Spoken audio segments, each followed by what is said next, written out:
Hiya Monsters! Now before we get into the stories, I would like to say thanks to Fearagen. Yes, that's right Monsters, tonight's featured narrator is the one and only Fearagen. Be sure to check out his content. Now there will be a link in the description that's going to take you to his YouTube channel. Monsters, be sure to go check out his content. And there will also be an annotation you can click on at the end of the video. And Monsters, big shouts to you guys and thanks for watching the video. And so without further ado, let the stories begin. Their pale faces were tilted skyward, each pair of eyes brimmed with hope. In the moonlight, their skin seemed luminous, a battle of bright flesh against the surrounding darkness. Their mouths were slightly open, as if expecting to receive a holy communion. They stood in a circle on the mossy ground, hand in hand. Their open throats drooled blood down their young chest. Under my bare feet, the moss felt so comforting, so inviting. With children standing guard, I would curl up on the ground and fall asleep. That was 25 years ago. It was my nightly ritual. I'd sleepwalk to the clearing in the woods outside our home and sleep next to the 5 children. No one noticed I came home at dawn. No one would have cared anyways. After I turned 14, it all stopped though. I assumed it had to have been a recurring dream. Yes, I sleepwalked nearly every night. And yes, I spent those nights in the woods, but no children were ever reported missing. There were no slit throats, just trees and moss. Lots and lots of moss. I moved away when I turned 19. As the years went by, the memories grew hazy, as they're wont to do. Certain things triggered them though. Some more strongly than others. Lately, it's been open mouths. The open mouths of the children were always a source of fascination to me. I wasn't put off by their slit throats. I wasn't disturbed by their warm, skyward stare. No, their mouths were the source of my inquisitiveness. I would walk around their circle, moss brushing between my toes, and look inside their mouths. They looked warm and soft, pink tongues and small teeth and narrow throats. When I was 8, I kissed one of the 2 girls, the redhead. Her lips were full and tasted like pine. I felt my breath collect in her mouth and spill back into mine. She didn't move, but my body sang. I tasted pine for years afterwards. No kiss since has ever been so enthralling. The decades pass with a knowing sense of unfulfillment. When my parents died last year, I moved back into their home. It was very much the same. Now I go about my day-to-day business, but the children are still very much in my mind. The softness of the moss against my skin and the sense of protection I had as I slept near them has been impossible to shake. My nostalgia has only grown since returning to the home near where it had all happened. Some nights I walk to the mossy clearing. It's as beautiful as it has always been, especially when the moon is full, and I recall it shining against the porcelain skin and bright eyes and wet mouths. I'll curl up on the moss and sob myself to sleep, alone. I've found some solace in cultivating the same moss. It's the only tangible remnant of the comforting time in my life. I've been even able to coax patches of it to grow in my dirt floor basement. And that's where I sleep now. There, in the moss, in the comfort of my own home, I can dream again. The dreams are a temporary fix, but better than nothing. They'll be enough until it can happen again, and I know it will. The first child I claimed is a girl with red hair. The bulb in the basement doesn't look like moonlight. Its yellow hue causes her skin to look shallow and sickly. Her eyes are clouded and difficult to keep open. The gaping throat is the same, though. The throat keeps the memory real, and before I curl up next to her pinned feet and sleep, I make sure to kiss her open mouth.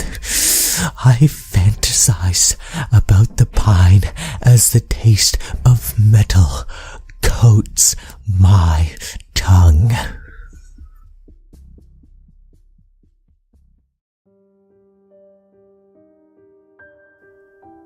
I lie awake on the wooden floorboards. White dust coated over me, caked heavily under my nails. Every morning is the same. Wake up on the floor. White dust on my hands. Body drenched in sweat. And absolutely no memory of the day before. The only memory I seem to hold are the awful nightmares that replay themselves every night, pulling me into a dark, endless pit of fear. It's always the same dream, so vivid and fresh in my mind, flushing over me like a wave of heat. Flashes of fire, screaming, burning, and that awful smell of rotting flesh swarming around me, more suffocating than the smoke itself. I pick myself off the ground, shaking my head for the dreams of last night. Nothing new, I say to myself as I make my way downstairs. My mother sits at the table, fresh pancakes laid out for my little brother and I. She smiles, pouring the orange juice into ivory porcelain glasses. She always did have an eye for perfection. Take a seat, Marcy. I nod and sit, looking down at my plate. Grabbing the powdered sugar, I sprinkle it carefully over the pancakes, making sure not to spill it on the table, so Mother won't get upset. Marcy, where's Charles? He was supposed to be at breakfast at 7 o'clock sharp. I shrug, still looking at my pancakes. I feel like I haven't eaten in years, but I can only eat when everyone is seated at the table. Pretty old-fashioned, I know. Go get him for me, would you? My mother snaps as she places the orange juice onto the table. I roll my eyes and quickly dart up the stairs, my mind still on those delicious pancakes. I look down at my hand, noticing I never placed the powdered sugar back. Whatever, I say, shoving the door open to Charles' room. Get up, little bro, breakfast is ready. Is this gonna be like an everyday thing? Because you're always late. He rolled over, moaning, and looked at me puzzled. Hungry, sis? He said, shifting his eyes to the powdered sugar in my hand. I forgot to put it back on the table. Come on, I'm starving. Let's go. Then, it happened. A piercing explosion bubbled underneath the floorboards, ripping my body from the ground towards the wall. The powdered sugar flew from my hand, coating the room like fresh fallen snow. A loud roar of flames and smoke barreled through the doors. I squint my eyes through the thick clouds of smoke, searching for Charles. He laid in the corner, torn to pieces as flames engulfed what was left of him. I let out a shriek of terror, my vision blurring as my body tingles, turning ice cold. The rest is a fog, flashes of fire, screaming, burning, and that awful smell of rotting human flesh, more suffocating than the smoke itself. I lie awake on the wooden floorboards. Every day, it's the same nightmare of how I died, on repeat, forever.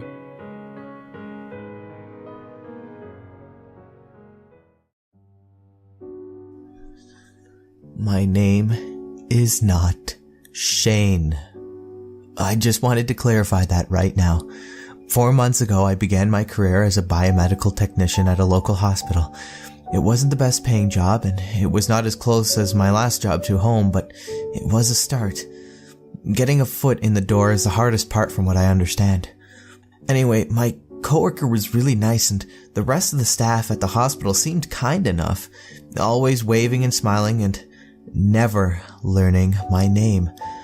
I attributed it to being new at first, but even people I saw every week never remembered it.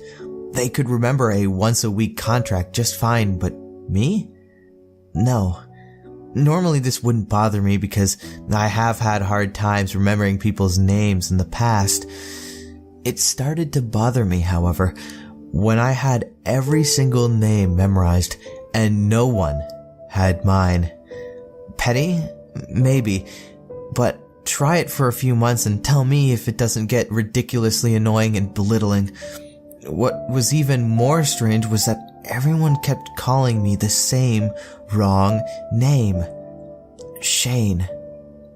After a month, I was let loose from the training label and started to move a little more freely around the hospital instead of having to follow my coworker around like a lost puppy. A part of our job is to do repairs on all the equipment, so I have had master code to all key locks and a few keys that will open basically any door in the hospital. In my downtime, I wandered around and explored, opened up random closets in search of lost equipment to better understand the layout of the hospital, and to find a great hideout when I wanted to just sit and watch YouTube videos.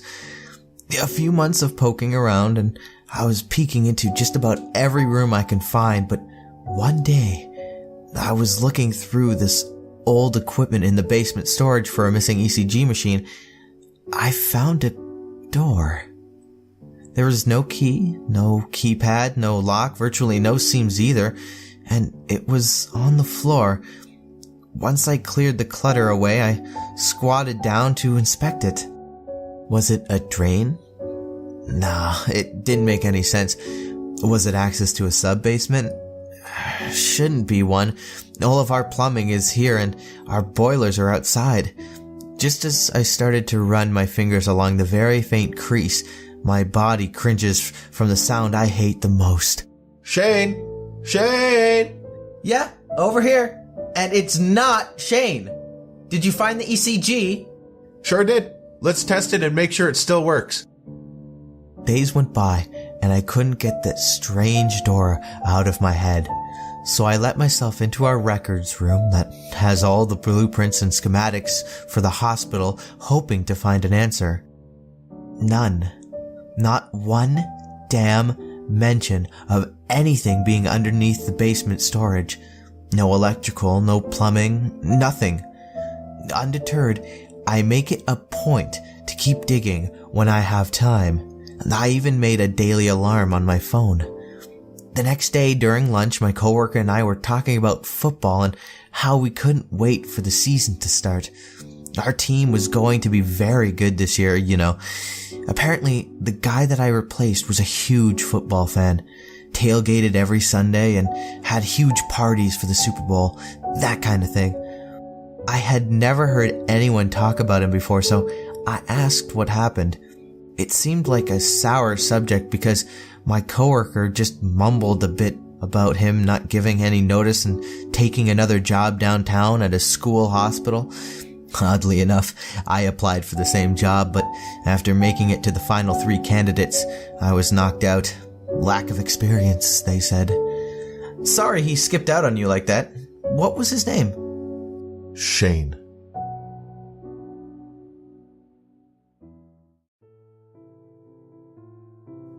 I live by myself.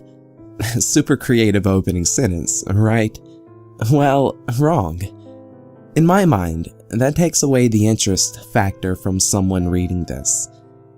Well, anyways, disregard that. This happened to me last night. Now, the house I live in is a beautiful house. Looks like a real-life dollhouse. My grandparents lived in it, and when they passed, handed it down to my single mother. Now, my mother passed away, but before she did, She lived there alone for a bit, a decade or two. But when she passed, I felt it was only fair to live in it as well. Now, it used to be in pretty pristine shape, but the years have definitely done a number on it. This house had a lot of my childhood things residing within these aging walls. I spent a lot of my time there when I was younger, but now I can call it my own. So yes, I am single as well. I live by myself, like I said. I've never been one to believe in ghosts, really. And from the get-go, this isn't a ghost story. So I'll start with yesterday. It was a regular day. I went to work, I came home, I made myself dinner, I showered, and went to bed. Usually I watch a little bit of TV before I fall asleep, but I always make sure that I turn the TV off before I do. I'm never one to doze off like that without turning it off. Last night I decided to pick up a book, and so I turned on my reading light, and I turned the TV off. I'm pretty far along into the book too. I very much enjoy it. I probably could have finished the whole thing last night. 400 pages is nothing for me. But while I'm mid-page, all the power in the house went off. I must have blown a fuse or something, so I went to check out the fuse box. But before I could reach the fuse box, a white noise-like sound and sensation came over my body. But it sounded like it was coming from my room. So me, idiotically, just ran back into my room without reaching the fuse box. Like I said, I don't get spooked too easily because I don't believe in ghosts. But when I reached my room, there were no lights on. But my TV was on. Not one other electronic was working, no electricity at all. My reading light was off, but the TV was stuck on a static screen. Something drew me closer to it. I was a little frightened just because it was on, with absolutely no other power besides it. The white noise sound from the TV surrounded me, but for some reason, I couldn't take my eyes away from the TV. I was transfixed and paralyzed. I don't remember what my body was doing. All I remember is what I saw. The deeper I looked into the TV, more demons I saw. Not like physical demons like ghosts or anything, but I saw every mistake I ever made. It was like I was being recorded my whole life. I saw my mother and I fighting like we used to fight. I saw me yelling at her, but worst of all, I saw her suicide. I saw her lifeless body dangling from my balcony in the house that I reside in. I saw her blue-purple face. I could see the saliva dripping out of her mouth. It was gruesome, but all the screen showed was the snowy screen, the static. And suddenly, I could feel myself gasping for air. I felt like I was being choked by an invisible noose. I never saw my mother after she committed suicide. I never saw her body. I didn't see her lifeless body hanging. But tonight, I saw it. When I finally regained control of my breathing, I felt a rush of air breeze by me. I can't, for the life of me, explain it. The TV would not turn off. Now the TV suddenly switched to a blank screen, and my room was pitch black at that point. I heard footsteps out near my balcony. I heard silent shuffling. I heard the creaking of my tired house. And then I heard a thud, and what sounded like cracking wood. And then it became quieter, but I could hear a steady rocking sound all through my house. Not only did I see my mom's suicide on the TV, but I think I lived through it too last night. I don't think I can live there anymore. Not after what I saw.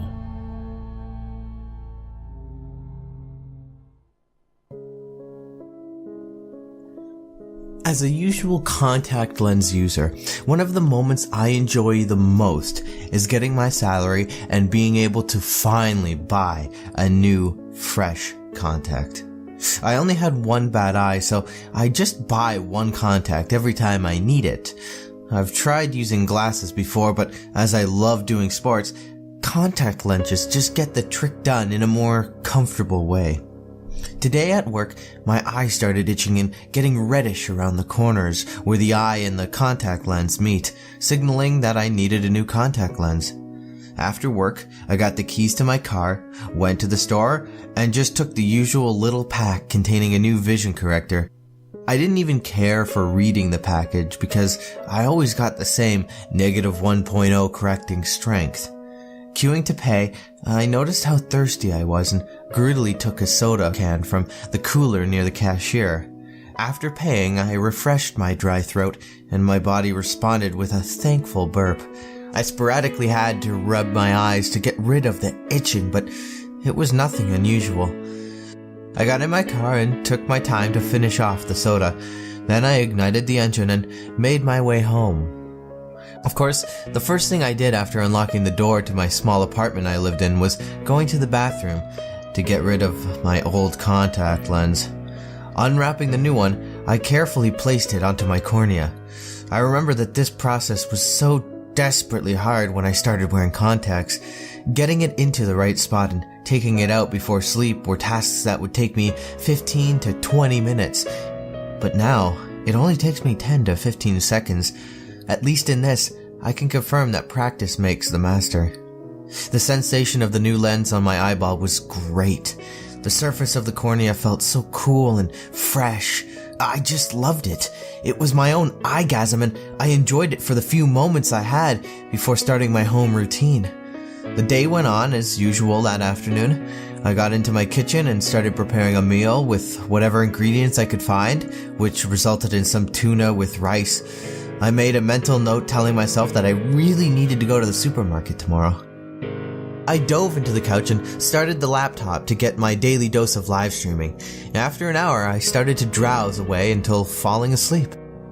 I don't really know how much I slept, but I woke up to a strong pulsating sensation in my eye wearing the contact lens.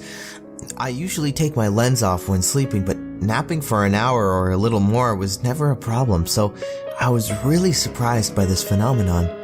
I got up and went to the bathroom, to the mirror. Blood drained from my face. The contact somehow had started wrapping itself around the cornea of my eye. Fine little moving extensions made their way from the center of my eye into the socket containing it, blood streaming through them like feeding the goddamn lens. In my desperation, I tried to take it off. That wasn't good. A massive pain in the back of my eye came as a result, and a scream erupted from my throat.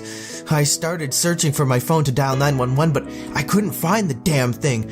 Meanwhile, the pain increased.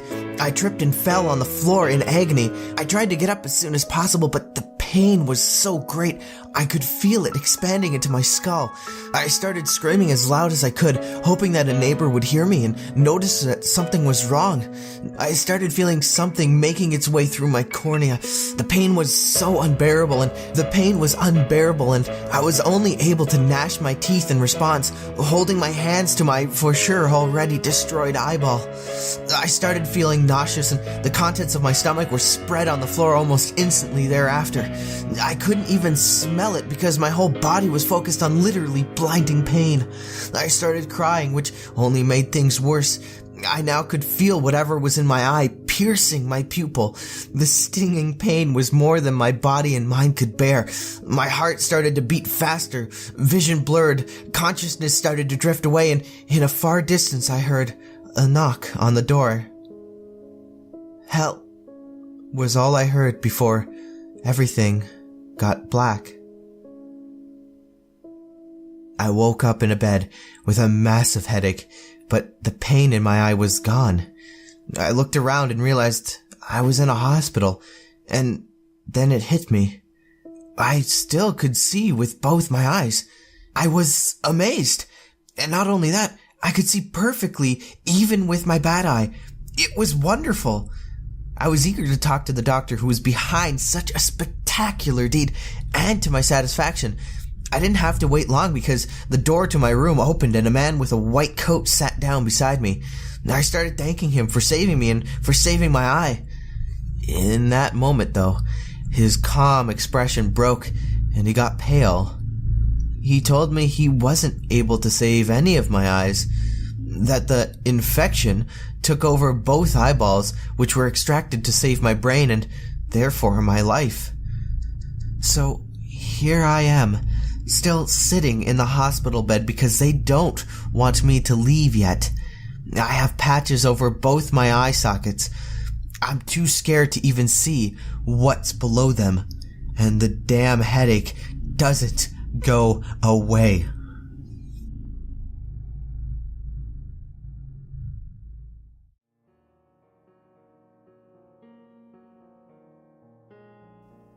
In 2004, the British government gave me £26,000 as a part of a witness protection program. Now, it was wanted dead by a gang in Scotland. After not being able to pay back a loan shark, I was forced to hit him with a big piece of wood and run. Now, the only place I could go was the police station, and they were aware of the street gang's presence and what they were willing to do for the £20,000 I owed them. Now, long story short, I was given £26,000 to start a new life abroad. Now, after several weeks of being moved around from safe house to safe house. On December 2nd, I was given the £26,000 on a untraceable credit card, and then boarded a private plane to Alaska. It had always been a cool idea to live in some cabin in the woods, only going into town once a week for supplies, having a nice little dog to keep me company. But I'll keep the story short. Now, after another week or so, I had purchased a 2-room cabin for just under $20,000, 3 miles outside of a small town. The cabin came fully furnished and had a working fireplace. Anyway, after 6 months, I was fully set up in town with a job, friends, and even had a dog. Now, this was 10 times better than my old life. As I'm sure you've guessed by the fact I had to use a loan shark, there were no downsides apart from the cold and the loudness of the trees at night. It had taken me several weeks to get used to the trees rustling and the pattern noises of the birds on the roof at the early hours in the morning. And after about 2 years, thing was great, apart from the thing in the woods. Now, I've never seen it directly up until the summer of 2007, which is when it caught me. I first realized the creature existed in January of 2006. I was out repairing my car's antenna after it froze and snapped the week before, when I saw a trail of footprints leading away from one of my windows. I followed them to a large hole in the ground, about 4 feet wide, which had been poorly filled in. I was a little scared, I admit, but I assume it was my own footprints from the day before. And the hole was just unsettled dirt. I'm an idiot, I know. Anyway, as the days and weeks went by, I had noticed more and more things being moved outside my house. The plant pots being outright smashed against my house. The welcome mat being thrown several feet behind where I usually park my car. Well, every time I left for work, something would be different. Piles of snow being moved or disturbed. Now, I opted to stay in a friend's house in town for a week while they were on vacation. I called the sheriff and explained what had happened. He said that was strange, and that he'd send a deputy to go check it out. That night, the sheriff came into my friend's house and told me that my front door had been broken down, and that an animal had defecated and urinated on my floor. I was sure it had to be a bear. Now, the sheriff told me that there was a local group in town that would hunt the bear down and kill it for free. I was relieved, and after 2 days, the bear's head was brought back in an opaque plastic bag. I had my door fixed, and within the next few days, my friend had returned and I went home. Nothing bad happened at all for a year. But in mid-2007, I was shoveling coal from a coal bin outside when I heard a tree branch snap behind me. I turned around to see it. Let me describe it. This thing was easily 8 feet tall, covered in gray and black fur and dirt, as well as some snow. It had the body of a werewolf. Now, I know that sounds cliche, but that's all I can compare it to. It's not every day you see a new species.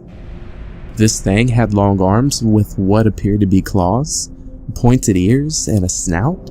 The closest thing I could relate it to is the werewolf from the Harry Potter movies. In my shock, I dropped the shovel. It made an awful clang against the coal, and that's when its neck snapped around to meet my eyes. It was howling. This thing stared at me before turning its full body to face me. This is the only sign of weakness this monster showed. A scar broadened across its chest. While everything else about it spelled out predator. Its long and ferocious teeth. Long legs that were bent similar to a dog's, made for running fast. This whole encounter lasted about 3 seconds before I dove into my car, which was 5 or 6 feet out. Since I'm isolated, I don't bother locking my car or even taking the keys out. It is a bad habit which has stuck with me. My heart was beating so fast, my engine throttled up and I sped off as fast as I could. It must have hit the back of the car because I heard a thud. The back window was frozen, so I had no idea if it was chasing me. I finally reached town, and since I had left all my money behind in the house, I had to borrow $40 for gas from a friend. He was concerned about my scared and almost crying expressions. I left the second he handed me the money, and I drove off to the gas station down the road. It was then that I drove to the airport. I did not give a shit about my friends or the life I was leaving behind. I had my passport in the glove box, and after several hours I had managed to use my credit card to pay for a flight back to London. Oh, that's my story. That's my nightmare.